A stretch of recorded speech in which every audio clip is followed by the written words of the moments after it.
রাজনীতিতেও হালাল হারাম আছে। রাজনীতিও অনেকের দৃষ্টিতে রাজনীতি সংসারের কাজ, অনেকে মনে করেন রাজনীতি সংসারের কাজ। রাজনীতিতেও হালাল হারাম আছে। আপনি রাজনীতি করেন হালাল উপায়ে, আপনার রাজনীতি আপনাকে জান্নাতে নিয়ে যাবে। রাজনীতি করেন হারাম উপায়ে, আর কোনো সুদ ঘুষ মদ গাঞ্জা খাওয়া লাগবে না, শুধু হারাম রাজনীতি আপনাকে জাহান্নামে নিয়ে যাবে, মরলেই টের পাবেন। রাজনীতিতেও হালাল হারাম আছে কিনা? রাজনীতি কেমনে করলে হালাল হয় আর কেমনে করলে হারাম হয় সেটা জানে কে? আলেম। আমার রাজনীতি করতে হবে কাদের পরামর্শ মতো? আলেমদের পরামর্শ। দুঃখের বিষয়, আমাদের সমাজে যারা যারা রাজনীতি করেন, আজ পর্যন্ত আমি এমন একজন রাজনীতিবিদ বাংলাদেশে পাইলাম না যে রাজনীতিবিদে জানে যে কেমনে রাজনীতি করলে হালাল হয় আর কেমনে হারাম হয়, জানে ওই না। কেমনে রাজনীতি করলে হালাল হয় আর কেমনে রাজনীতি করলে হারাম হয় যদি জানেই না, তাহলে হে হালাল রাজনীতি করবো না মন গড়া রাজনীতি করবো? তোমার আর কোনো গুনাহ লাগবে না, তোমার মন গড়া রাজনীতিই তোমাকে জাহান্নামে নিয়ে যাবে, এইটাই তোমার জন্য যথেষ্ট। এই কারণে আপনারা যারা যারা রাজনীতি করেন, অন্তত আপনাদের জানা থাকা দরকার রাজনীতি আবার হালাল কেমনে হয়, হারাম কেমনে। যে রাজনীতির কারণে জনগণকে 6টা পাওনা পরিশোধ করা যায়, যে রাজনীতি করে জনগণের পাওনা আদায় করা যায়, জনগণের অধিকার আছে 6টা সরকারের কাছে। যারা রাজনীতি করে এরা জানে না, সরকারের কাছে জনগণের 6টা পাওনা আছে, পাওনা অধিকার, প্রাপ্য, জনগণের হক। কোন শব্দটা কইলে সহজে বুঝেন আপনারা? আরবি ভাষায় বলে হক, বাংলা ভাষায় বলে প্রাপ্য, আমাদের এলাকার ভাষায় কয় পাওনা। কোনটা বুঝেন? পাওনা। সরকারের কাছে 6টা পাওনা আছে। যদি রাজনীতি কইরা, নির্বাচন কইরা, আন্দোলন কইরা, গদিতে গিয়া জনগণের 6টা পাওনা যদি পরিশোধ করতে পারে, তার রাজনীতি হালাল, আন্দোলন হালাল, নির্বাচন হালাল, গদিতে বসা হালাল। আন্দোলন কইরা, নির্বাচন কইরা, সংখ্যাগরিষ্ঠতা পাইয়া সরকার গঠন করার পরে যদি জনগণের 6টা পাওনা পরিশোধ করে না, তার রাজনীতি হারাম। তার নামাজ, রোজা, ইবাদত, বন্দেগী তাকে জাহান্নাম থেকে বাঁচাতে পারবে না, তার রাজনীতি তারে জাহান্নামে না নিয়ে ছাড়বে না। বুঝে থাকলে বলেন তো, রাজনীতির মধ্যে হালাল আসেনি?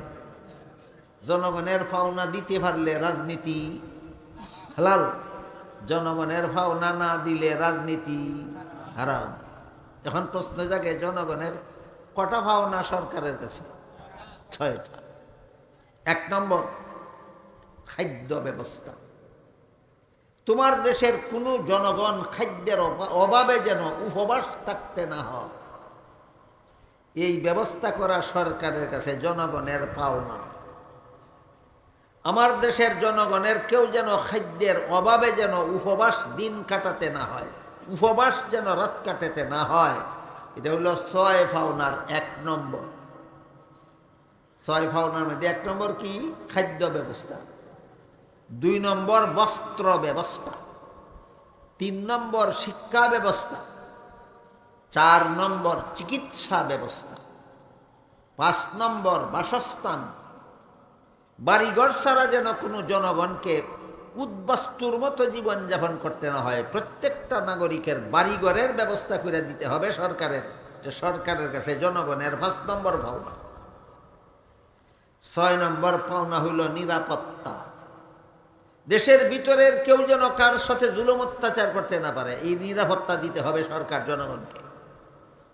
দেশের বাইরের কেউ যেন দেশের ভিতরের উপর অন্যায়ভাবে হামলা করিয়া অত্যাচার, নির্যাতন, খুন খারাপি করতে না পারে। সীমান্ত পাহারা দেওয়ার ব্যবস্থা সরকারের করতে হবে, যেন সীমান্তের ভিতরের কোনো মানুষের উপর দেশের বাইরের কোনো মানুষ যেন হামলা করার সুযোগ না পায়। এটার নাম নিরাপত্তা ব্যবস্থা। কটা হইল? 6টা। খাদ্য ব্যবস্থা, বস্ত্র ব্যবস্থা, শিক্ষা ব্যবস্থা, চিকিৎসা ব্যবস্থা, বাসস্থান ব্যবস্থা আর নিরাপত্তা ব্যবস্থা।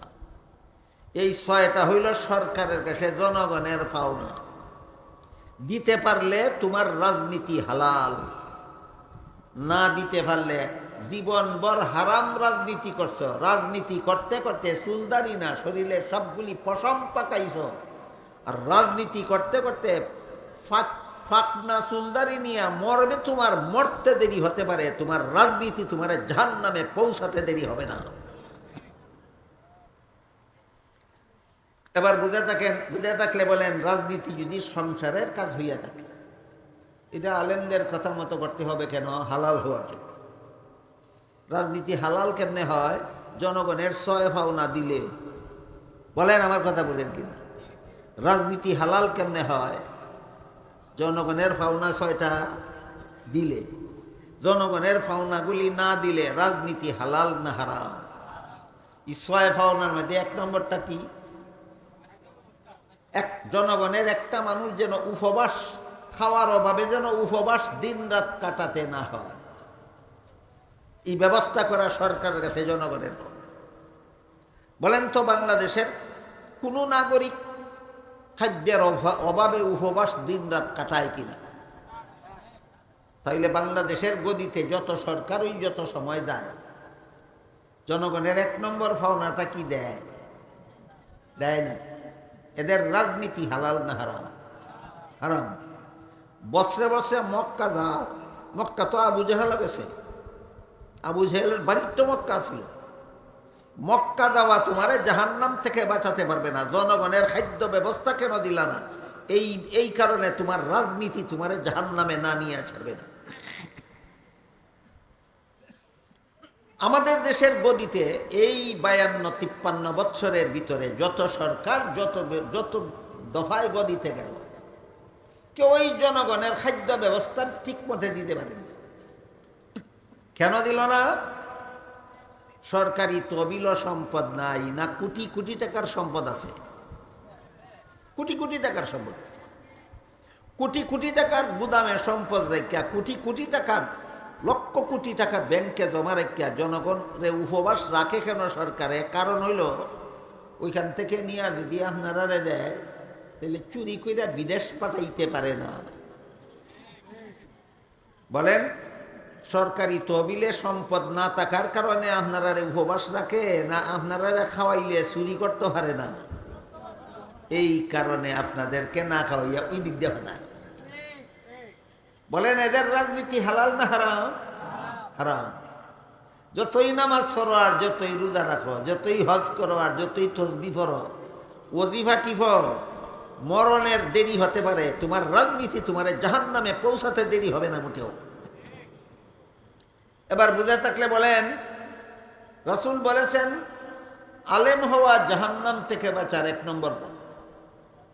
আলেমের ছাত্র হওয়া জাহান্নাম থেকে বাঁচার 2 নম্বর পথ। যারা আলিমনা ছাত্র না, এদের জন্য জাহান্নাম থেকে বাঁচার কত নম্বর পথ? 3 নম্বর। পথটা কি? আলেমদের কথা মতো জীবনের সকল কাজ করো। মনে আছে কি? জাহান্নাম থেকে বাঁচার 3 নম্বর পথ, এটা আলেমদের জন্য নয়, ছাত্রদের জন্য নয়। জাহান্নাম থেকে বাঁচার 3 নম্বর পথ হইল, যারা আলেমনা ছাত্র না, এদের জন্য। পথটা কি? আলেমদের কথা মতো সকল কাজ করো। আমাদের বুঝার ব্যাপার হইল, ধর্মের কাজগুলি আলেমদের কথা মতো করবো কেন? শুদ্ধ হওয়ার জন্য। সংসারের কাজগুলি আলেমদের কথা মতো করবো কেন? এই 2 কথা জীবনে ভুলবেন না, কোনদিন জীবনে কোনোদিন ভুলবেন না। আলেমদের কথা মতো আমরা যারা আলেমানা মাদ্রাসার ছাত্র না, আমরা ধর্মের কাজগুলি আলেমদের কথা মতো করবো সহি শুদ্ধ হওয়ার জন্য। আর সংসারের কাজগুলি আলেমদের কথা মতো করবো কেন? হালাল। এই কথাগুলি জানা, বুঝা, জীবনভর মনে রাখা অত্যন্ত জরুরি।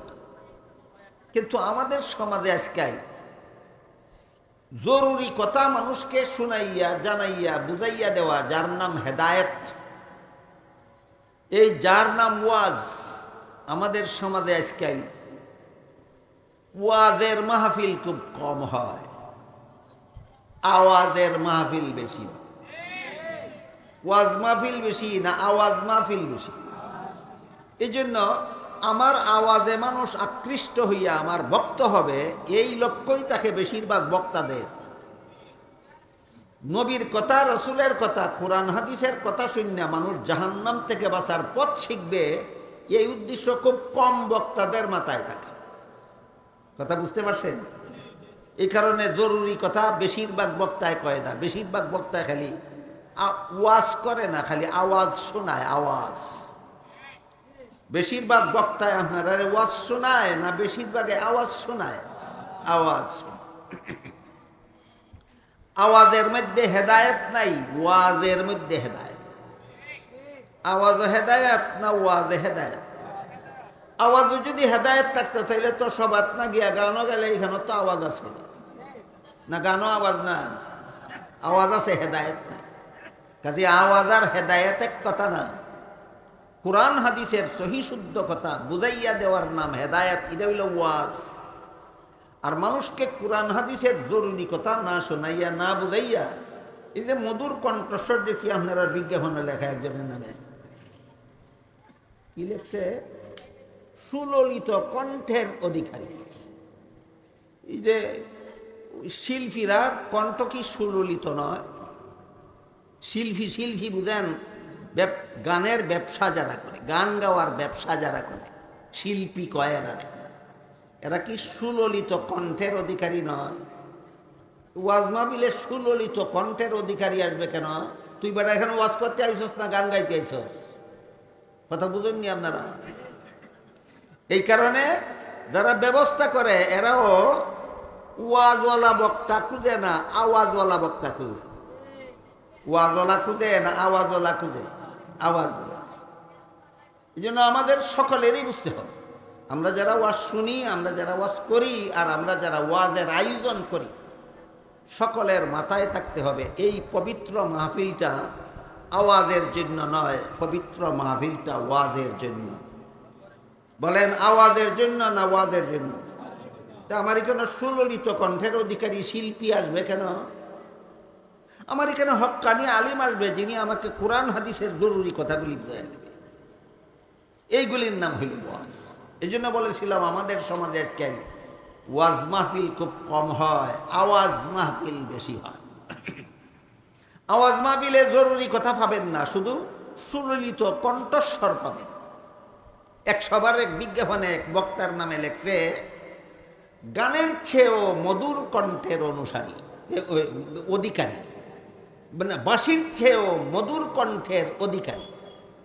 বাঁশির চেয়ে মধুর কণ্ঠের অধিকারী এই বক্তারে ওয়াজ মাহফিলে দেওয়ার কিতা শ্রোতারে ওই যাত্রা গান ভাটাই দিল ইশারে।